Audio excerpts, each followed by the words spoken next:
हे माता लक्ष्मी, जो हमारी वीडियो देख रहे हैं उनके घर में सदैव अपना स्थान बनाए रखना, उनकी झोली खुशियों से भर देना।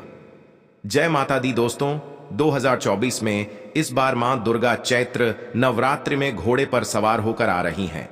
इसे माता लक्ष्मी कहा जाता है, यानी माता रानी जब घोड़े पर सवार होकर आती हैं तो इसे शुभ नहीं माना जाता है। ज्योतिष शास्त्र के अनुसार देवी जब घोड़े पर सवार होकर आती हैं तो समाज और राजनीति में बड़ी उथल पुथल होती है। मान्यता के अनुसार अगर चैत्र नवरात्रि पर यदि माता दुर्गा घोड़े पर नहीं बल्कि हाथी पर सवार होकर आती है तो मान्यता है कि माता दुर्गा का हाथी पर सवार होकर आना बहुत ही शुभ और कल्याणकारी माना जाता है। जीवन सुखमय हो जाता है, भक्ति का माता लक्ष्मी की कृपा मिलती है, दिल में सुकून मिलता है, माता वैष्णव भरपूर आशीर्वाद देती हैं। दोस्तों, इस बार नवरात्रि पूरे 9 दिनों तक चलेगी, यानी 9 दिनों तक नवरात्रि का पर्व मनाया जाएगा। ना एक भी दिन कम, ना एक भी दिन ज्यादा, पूरे न दिनों तक चलेगी माता वैष्णव की पूजा। मां शेरावाली की विशेष रूप से पूजा आराधना की जाएगी। चैत्र नवरात्रि का पहला व्रत 9 अप्रैल को रखा जाएगा और अंतिम व्रत 18 अप्रैल मंगलवार के दिन रखा जाएगा और 17 अप्रैल को कन्या पूजन किया जाएगा, जो कि इस दिन नवरात्रि समाप्त हो जाएंगे। आपको बता दें, 9 अप्रैल को घट स्थापना का मुहूर्त सुबह 6:03 से 10:01 तक रहेगा। दोस्तों, चलिए अब जानते हैं नवरात्रि में कौन कौन सी सब्जी नहीं खाना चाहिए और कौन कौन सी सब्जी खाना चाहिए और कौन सा फल खाने से व्रत टूट जाता है। आइए जानते हैं नवरात्रि में क्या खाएं और क्या नहीं खाएं और क्या पीना चाहिए और कौन सा फल खाना विशेष और शुभकारी माना गया है।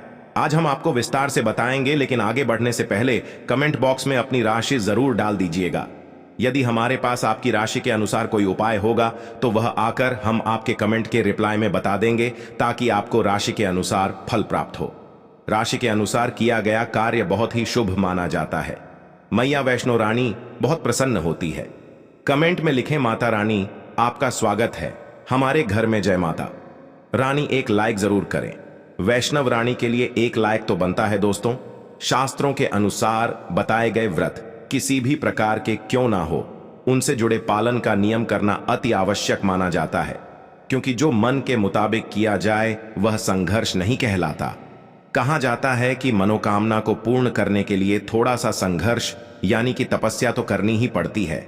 इसीलिए ऐसी मान्यता है कि व्रत को पूर्ण विधि विधान से किया जाना चाहिए, तब आपको व्रत का पूर्ण लाभ फल प्राप्त होता है। अति उत्तम और शीघ्र दीर्घायु वरदान प्राप्त होता है। आपकी सभी मनोकामनाएं शीघ्र मैया रानी पूर्ण करती हैं। ऐसे व्यक्ति को मरने के बाद माता रानी के चरणों में स्थान मिलता है। वह सदैव मां की सेवा करता है। ऐसा भक्त स्वर्ग लोक में जाता है।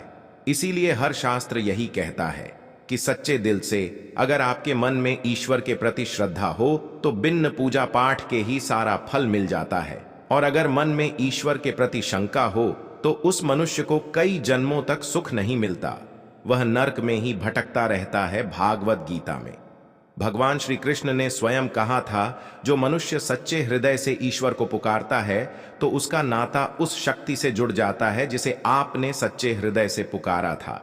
इसलिए भगवान भी कहते हैं कि सच्चे हृदय से ही ईश्वर को पुकारो तो वह आपकी हर मनोकामनाओं को पूर्ण करते हैं। दोस्तों, कई लोग ऐसे हैं जो भगवान के सामने घंटों पूजा पाठ करते हैं तथा रोते हैं, फिर भी भगवान उनकी कभी नहीं सुनता। दरअसल जब आप सच्चे मन से ईश्वर को पुकारते ही नहीं हैं तो भला वह आपकी पुकार कैसे सुनेंगे। दोस्तों, यह तो थी वह बातें जो भक्त और भगवान के बीच की है। अब हम जानते हैं नवरात्रों के दौरान क्या नहीं खाना चाहिए और क्या नहीं पीना चाहिए और कौन सा फल खाने से व्रत संपूर्ण और सफल हो जाता है। दोस्तों, हमारे चैनल को सब्सक्राइब जरूर करें और इस बेल आइकन को दबाना ना भूलें। तो आइए शुरू करते हैं। दोस्तों, चाहे मर जाना, भूलकर भी नवरात्रि के दिनों में पानी पूरी कभी मत खाना, क्योंकि इस दिन कभी कभी बीच में शुक्रवार पड़ जाता है और शुक्रवार को मां संतोषी का बार कहा जाता है। माता संतोषी खट्टी चीज खाने वाले व्यक्ति से हमेशा क्रोधित रहती है, नाराज रहती है, क्योंकि नवरात्रों में माता संतोषी जागृत अवस्था में हो जाती है। माता संतोषी की शक्ति नवरात्रों में कई करोड़ गुना बढ़ जाती है। नवरात्रों में जब शुक्रवार पड़ जाए तो इमली नहीं खाना चाहिए। माता संतोषी रुष्ट हो सकती हैं, आपको दंड दे सकती है। नींबू नहीं खाना चाहिए। वैसे तो नवरात्रि के व्रत में नींबू खा लेना चाहिए, पर अगर शुक्रवार हो तो माता संतोषी के क्रोध से बचने के लिए नींबू नहीं खाना है। इस दिन नींबू का त्याग करना चाहिए। दोस्तों, पानी पूरी क्यों नहीं खाना चाहिए? क्योंकि उसमें लहसुन प्याज होता है और खट्टा भी होता है, जो व्रत को भंग कर सकता है, पाप लग सकता है। ध्यानपूर्वक अगर आप शुक्रवार को खट्टा नहीं खाते हैं तो माता संतोषी आपको धन धान्य से मालामाल कर देती हैं, आपके घर में अपना वास बना लेती हैं। बस शुक्रवार के दिन, नवरात्रों के दिनों में इस चीज का त्याग करना चाहिए, पालन करना चाहिए। नवरात्रों में लहसुन प्याज और खट्टा, फिर चाहे आपने व्रत भी नहीं रखा है, फिर भी आपको शुक्रवार के दिन या अन्य दिनों में लहसुन प्याज नहीं खाना चाहिए। लेकिन हाँ, पानी पूरी आप खा सकते हैं, वह भी जब नवरात्रि समाप्त हो जाए। दोस्तों, वीडियो को लाइक जरूर करें। आपका एक लाइक माता रानी को अति प्रिय है, माता रानी को अच्छा लगेगा, इसलिए मां के लिए एक लाइक तो बनता है। माता रानी को नकारना नहीं चाहिए। दोस्तों, नवरात्रि के दिन सेब जरूर खाना चाहिए। शास्त्रों में बताया जाता है कि भगवान के भोग में सेब आदि जरूर अर्पित किया जाता है। अगर आपका व्रत है तो आपको सेब जरूर खाना चाहिए। केला, पपीता, तरबूज और मीठे अंगूर जरूर खाना चाहिए। इन फलों से व्रतधारी को शक्ति मिलती है और व्रत संपूर्ण हो जाता है। शास्त्रों में बताया जाता है कि नवरात्रों के दिनों में सीताफल जरूर खाना चाहिए। सीताफल खाने से 20 ऐसी बीमारियां हैं जो खत्म हो जाती हैं। माना जाता है नवरात्रों के दिनों में सीताफल का घर में प्रवेश होना बड़ा ही शुभ माना गया है। सीताफल खाने से नवरात्रि का व्रत सफल हो जाता है, क्योंकि इसमें माता सीता का आशीर्वाद मिला हुआ होता है। माना जाता है भगवान राम के वनवास के दौर में माता सीता ने यही फल खाया था। नवरात्रि के दौरान इसे जो भी खाता है उसे दुखों का सामना नहीं करना पड़ता। सीताफल आपको जरूर खाना चाहिए। माता सीता प्रसन्न होती हैं और आशीर्वाद देती हैं। दोस्तों, नवरात्रों में तेल की तली हुई हरी मिर्च खा सकते हैं, लेकिन कम मात्रा में खाना है। व्रत के दौरान ज्यादा तीखा नहीं खाना चाहिए। व्रत में तीखा खाने से व्रतधारी की जो पेट की आंतें होती हैं उसमें जख्म हो सकते हैं। क्योंकि इस दौरान हम व्रत का पालन करते हैं तो हमारे पेट में कुछ नहीं होता, इसीलिए हल्का खाना खाना सर्वप्रिय और उत्तम माना जाता है। व्रतधारी को रसीले आलू अवश्य खाना चाहिए। इससे हमारे शरीर में ऊर्जा की भरपूर जरूरत जो होती है पूरी हो जाती है। आप आलू का पानी पी सकते हैं, रसीले आलू जरूर खाना चाहिए। दोस्तों, नवरात्रों में भिंडी की सब्जी जरूर खाना चाहिए। भिंडी में कई ऐसे पोषक तत्व होते हैं जो हमारी हड्डियों को मजबूत बनाते हैं, तथा नवरात्रों में बैंगन की सब्जी जरूर खाना चाहिए। लेकिन याद रहे, जब नवरात्रों में सोमवार पड़ जाए तो बैंगन की सब्जी मत खाना, पाप लगेगा। नवरात्रों में सब्जी में हरा धनिया जरूर डालना चाहिए। हरे धनिये से भी व्रतधारी को पोषक तत्व मिलते हैं। नवरात्रों में हरा धनिया अवश्य खाएं, इससे जो शुगर लेवल होगा वह कम हो जाएगा। नवरात्रों में रिफाइंड का तेल और सरसों का तेल भूलकर भी व्रत के दौरान नहीं खाना चाहिए। मूंगफली का तेल और देसी घी और गोले का तेल खाना अच्छा माना जाता है। दोस्तों, नवरात्रों में व्रतधारी को डब्बा बंद लस्सी, डब्बा बंद जूस नहीं पीना चाहिए। उसमें कई केमिकल मिले होते हैं जिसके कारण आपका व्रत टूट सकता है। जब भी आप फलों का जूस पिएं तो याद रखें उसमें नमक ना डालें, नहीं तो व्रत टूट जाएगा। साथ ही साथ जूस में बर्फ भी नहीं डालना चाहिए। फलों का सादा जूस पीने से व्रत सफल होता है। दोस्तों, नवरात्रि के दौरान सिंघाड़े का आटा या कूटू का आटा खाने से पहले यह देख ले कि आटा पुराना नहीं होना चाहिए, क्योंकि पुराने आटे में कीड़े वगैरह पड़ जाते हैं जिसके कारण आपका व्रत टूट सकता है। क्योंकि यह छोटे छोटे कीड़े हमें दिखाई नहीं देते और आपके मुंह तक पहुंच जाते हैं। ऐसा आटा खाना मतलब कीड़े मकोड़ों का मांस खाने के बराबर माना गया है। दोस्तों, नवरात्रि के दौरान आप शाम के समय खाने में दही ले सकते हैं, आलू वगैरह खा सकते हैं, आलू के चिप्स खा सकते हैं, साबूदाने की टिकिया बनाकर खा सकते हैं, साबूदाने की खिचड़ी खा सकते हैं, आलू के पापड़ भी खा सकते हैं। कि सब्जियां तो ऐसी हैं जो नवरात्रि के दौरान भोजन में शामिल कर सकते हैं। इससे आपको एनर्जी मिलेगी और व्रत सफल हो जाएगा। नवरात्रि के दौरान आप दूध पी सकते हैं जो आपको ताकत देगा। चाय वगैरह भी पी सकते हैं, लेकिन याद रहे उसमें नमक ना डालें। चाय नमक डालने से व्रत भी टूट जाएगा और हड्डियां भी गल जाती हैं। एक बात का ध्यान रहे, व्रतधारी को पेट भर खाना यानी गले तक भोजन नहीं करना चाहिए, नहीं तो व्रत रखने का कोई भी फायदा नहीं होगा। थोड़ा थोड़ा खा सकते हैं दोस्तों।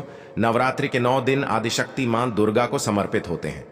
नवरात्रि के 9 दिन माता रानी के 9 अलग अलग स्वरूपों का पूजन किया जाता है।